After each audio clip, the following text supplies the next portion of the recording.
Hello everybody and welcome to a brand new Gentek PC product showcase. Today we're going to be doing the full review and demonstration on the Aorus X7 Pro V3. This is going to be the top of the line 17-inch model from Aorus featuring the nVidia GTX970M SLI setup. We'll go ahead and kick off our review by starting with the full unboxing. You can see that we have a double box setup, which is pretty standard. Most manufacturers have a decorative box on the inside, but Aorus chooses to have a pretty plain box on the inside. This is also a good time to point out, as you can see on the front of the box, this is our media sample. So this is our review unit that was sent to us, and we're going to take advantage of that and give you a really nice high-end review.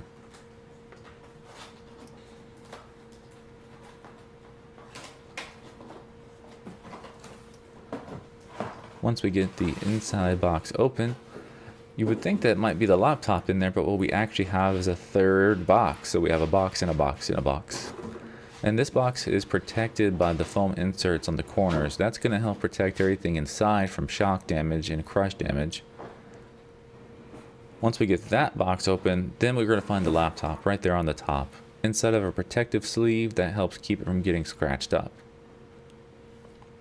Here's the first look at our laptop. 17-inch form factor, but very thin. And from there, believe it or not, the only remaining accessory in the box is going to be the power adapter.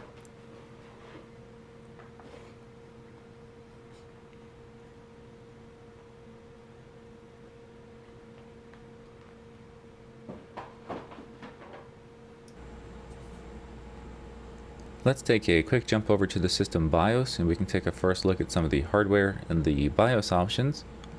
As I go across the tabs on the top, we're going to reach one for the RAID setup.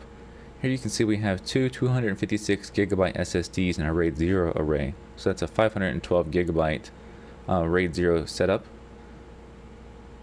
Also, we'll get over to the system information on the memory. We have 16GB of system memory pre-installed. And as I go through the rest of the tabs, we'll see pretty much the standard BIOS options.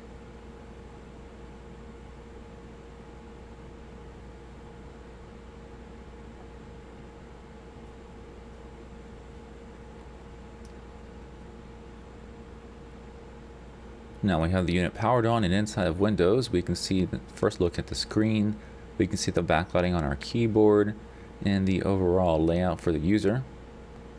We have one large oversized glossy touchpad with integrated left and right clicks. We can see that our keyboard has the gaming macro keys on the left hand side separated from the rest. WSAD keys are highlighted to emphasize for gaming.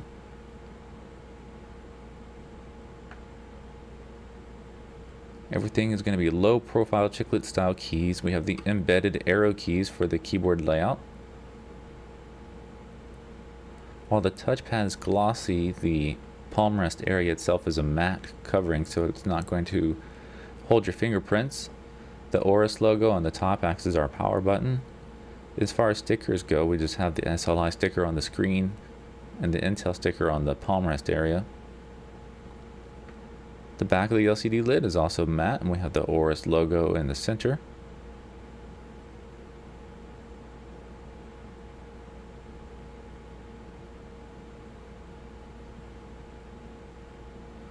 We do have a few USB ports in the back, our power port, and then we have the left and right sides dedicated to exhaust for cooling the system.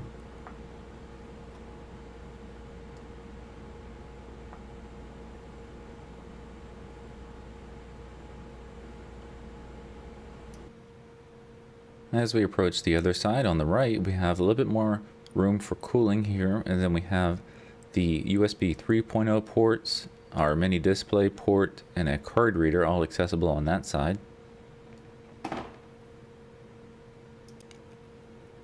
And then as we get around to the front of the unit, we're going to have nothing on the front except for our status LEDs. As you saw, compared to the size of the USB port, the laptop is incredibly thin, so it's definitely made to be as thin as possible while still containing two video cards. So you say it's thin, but is it light? And that's what the scale is going to tell us. We have the laptop itself on the scale coming in at 6 pounds and 12 ounces.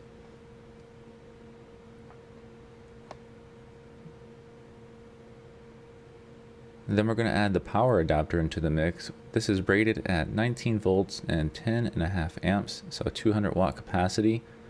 That's going to bring your carry weight up to 8 pounds and 14 ounces in total, so just shy of the 9 pounds if you want to carry everything around in a bag.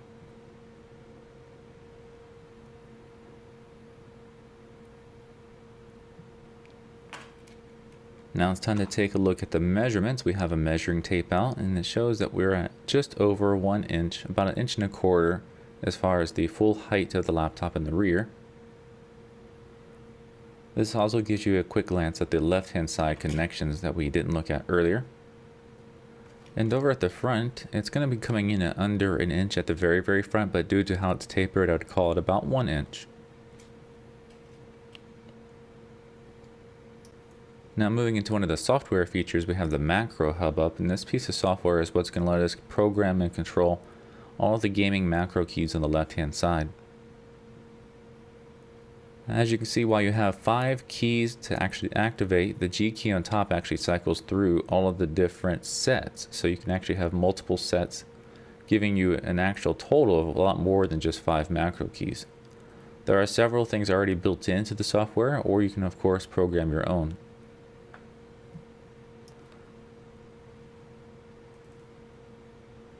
Next up, we have the command and control software. This is going to give us a graphical user interface to control a lot of the system settings that you normally have to dive into the Windows control panel for. So we have Bluetooth, Wi-Fi, screen brightness, volume. We have a lot of different options here. So this is just a nice intuitive way to kind of interact with your computer and get more control.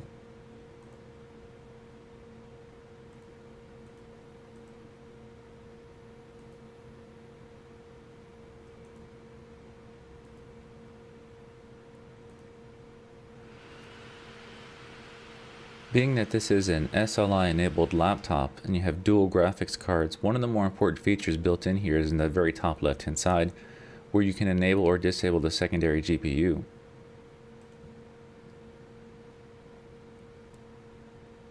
Now it's time for us to move over into the standard Windows Device Manager and look at the hardware from this perspective.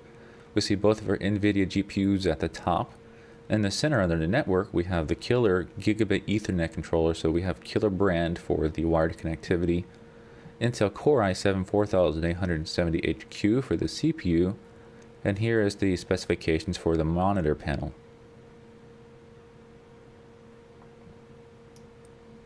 And over here we have a small nVidia configuration window where we can disable our SLI and also choose how to use the physics. So now we move a little bit closer to one of the most important segments of the review, and that's going to be the gaming performance of the laptop. But while we're running the test, we went ahead and have the noise meter in place so we can monitor how loud is the system as far as the cooling goes. It's a very low profile laptop, so it has to use a unique cooling solution, so it's good to know whether or not that cooling solution comes through as very loud or nice and silent.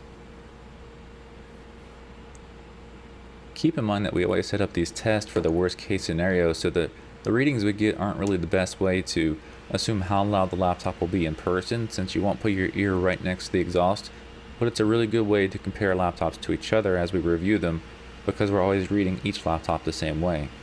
So if you watch more than one review from us, you can always write down these numbers and then accurately tell if one laptop cools louder than the other.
Okay, now it's time for us to check on the results of all those tests 3D Mark 11 is up first with a performance score of 14,390. Down below here is the GPU Z information on one of the video cards, so you can see all the specs on the 970 mobile. And over here we have all the CPU and GPU thermal monitoring we did during that test, so we can check on the cooling. You'll see that the CPU managed to reach about 90 degrees Celsius max, while the GPUs, one of them got hotter than the other, about 86 degrees Celsius, while the other was 78 degrees Celsius. What can be said about these temperature results is that everything's within safe operation levels, but we do normally like to see a cooler temperature on the CPU, and the reason one GPU is hotter than the other is most likely that the heat pipe responsible for cooling the CPU is also shared with one of the GPUs. And while we're at it, just one more quick check of our noise levels, now at the system at an idle state versus under load, so you can see the differences between the two.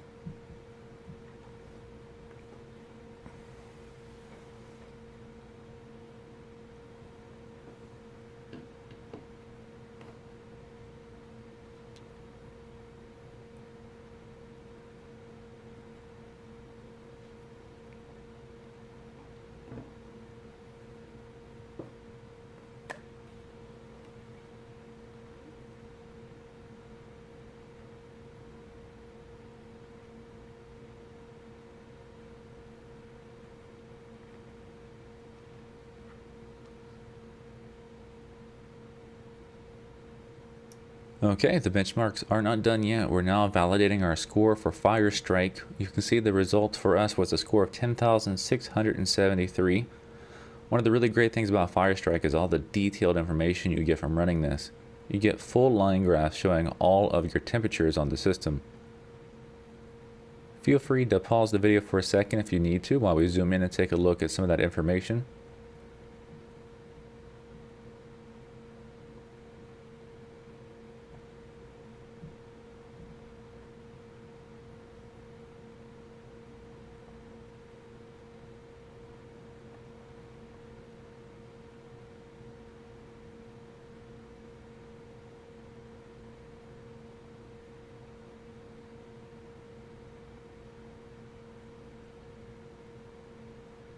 Now it's time for us to take a look at the disk access speeds. Remember, this is a RAID 0 array of the SSDs, so we have a very fast read and write speed from that. And what do you know, it's time to get to the bottom of things, both figuratively and literally. Time to disassemble the system and take off that bottom panel. You'll see that there's a perimeter of screws all the way around, so there's no easy way to remove those. Once you have them all out, be sure to keep them organized. As you can see, some are longer than the others. And if you try to put your system back together with the wrong screw in the wrong place, you could cause damage. So welcome inside, and let's take a look around, shall we? The first thing we'll look at is the bottom right hand side. We have the internal battery. It looks like the battery would be user replaceable. All you have to do is lift up the tape that's holding it in place and then undo the necessary wiring. Right above that we see the system speaker. This is the subwoofer. And our two microSATA SSDs that came pre-configured in RAID 0. Remember, you can always change their configuration, but you would have to reinstall your operating system. Up above those, you have hiding away your combo Bluetooth and wireless card. And then we'll move up from there logically to our cooling fans. You'll see that the right-hand fan has one cooling pipe extending to the center, which is the CPU, while the one on the left has two, and that would probably explain the differences in temperatures we saw earlier when benchmarking. Over in our center area, we have the 4 system RAM slots. 2 of those came occupied with 8 GB each, so you could easily double that to have 32 GB of system RAM if you wanted. Over on our bottom left hand side, we see a couple more speakers here, and we see an unoccupied 2.5-inch drive bay. It uses a standard SATA connector, so that means you can put in any 2.5-inch mechanical or solid state disk that you would like. And lastly, we just wanted to point out that we do have a third microSATA slot here that was unoccupied, so that means we could expand the system up to 3 microSATA SSDs, and if we desire, put all 3 of those in a RAID 0 array for even faster read and write speeds. And that's going to be bringing our Aorus X7 Pro V3 review to a close.